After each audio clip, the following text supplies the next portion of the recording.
Hi, my name is Brian Swoboda, and I wanted to share with you a new project that's currently under development here at BlueCap Productions. For those of you who don't know, I started BlueCap with the idea of capturing and preserving the stories of the mineral world that I grew up with.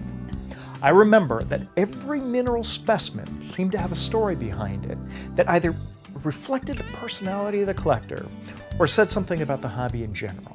Some were funny, some were tragic, but all were well worth remembering and retelling. Recently, Jim Horan and I were working on a project together, and we started talking about these stories. We came up with the idea of putting together a new program that would record these stories as told by the specimen owners, while at the same time showing video footage of the actual specimen. As Jim is an avid thumbnail collector, we decided to focus on, you guessed it, thumbnail specimens as a proof of concept. BlueCap fellows Rich Olson and Alex and Laura Schaus graciously stepped up to the plate and funded the initial test to see if the idea we had would translate well to the screen. What you're about to see here are some of the first results of our new program. I might also mention that mineral photographer Jeff Scoville worked with me on modifying some of his photographic techniques so that they would work well in the moving world of video. So a big thanks goes out to Jeff. So thank you for your time, and here's the first look at our new series, Collecting Minerals Thumbnails. Hi, I'm Jim Horan, mineral lover and thumbnail collector, and this is a visit I've been looking forward to for so long. We're here visiting with the incredible collection of Wendell Wilson.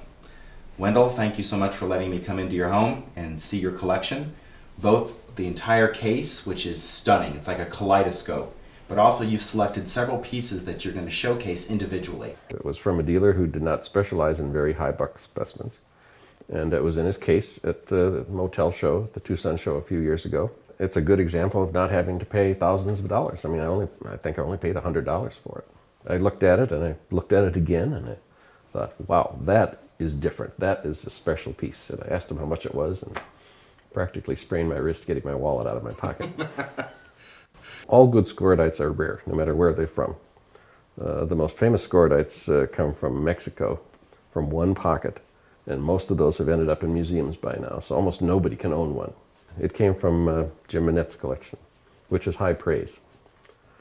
Anybody who saw his collection all at once when he was alive were just stunned at the quantity, the sheer quantity of absolutely top-level pieces. It was like he was putting orders in with God all the time, and God was sending down the specimens that were just perfect. It was really annoying.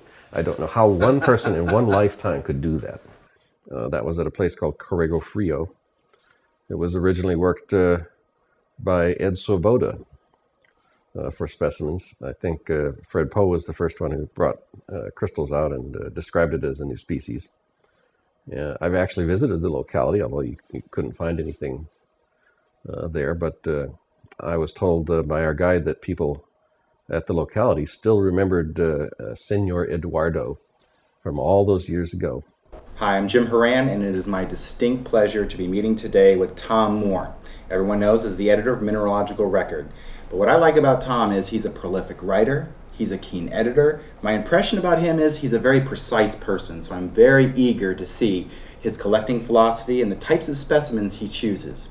So Tom, thank you for letting me come into your home and share with me your specimens and let me pick your brain. No trouble at all. I went to undergraduate school at the University of Delaware in the mid-60s, and I was lucky enough to be there when the school got the Irénée DuPont collection, formerly owned by one of the scions of the DuPont family of Delaware. And I was one of the first to unpack it when it arrived, the collection that is, with my professor and mentor Peter Levins. And I'd get him things with my own very limited funds and say, hey, trade me that for that.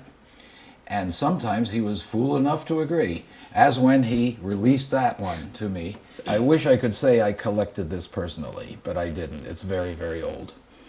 In the 19th century, the Wheatley mine, the Wheatley lead mine in Phoenixville, Pennsylvania, was, with Bad Ems, Germany, one of the two great localities in the world for pyromorphite. Some of the pyromorphites are deeper green than that. That has a nice bright luster. and a nice grass green color, I'd call it, with a tinge of yellow. It's well composed. There's no matrix, but when you do see matrix pieces of that, they'll be on rusty brown, gossaty matrix, like kind of like the Ohuela mine matrix. There's no special story with that. I just found it at a ridiculously low price at a dealer's stand at the Denver show one year. And it was even a price I could afford. So there it is, and I'll probably never improve it. I know of a couple that are marginally better, but that one has total gemminess, nice luster. It's a dodecahedron with a lot of little secondary faces around the edges of each rhombic face. And it's just a fine example of a gem grossular from the place that produced them the best, I think. So that's just a brief glimpse at some of the footage and interviews we've conducted so far for Collecting Minerals Thumbnails. We're extremely excited about this program, and the feedback we've received so far has been outstanding. Many of the world's major thumbnail collectors have already signed on to be a part of this program, and we're already starting to expand this program to eventually include toenail specimens, miniatures, and cabinet-sized specimens. I hope that you enjoyed this sneak peek and welcome any feedback that you may have. Just send me an email at brian@bluecapproductions.com and share your thoughts. Thank you for watching.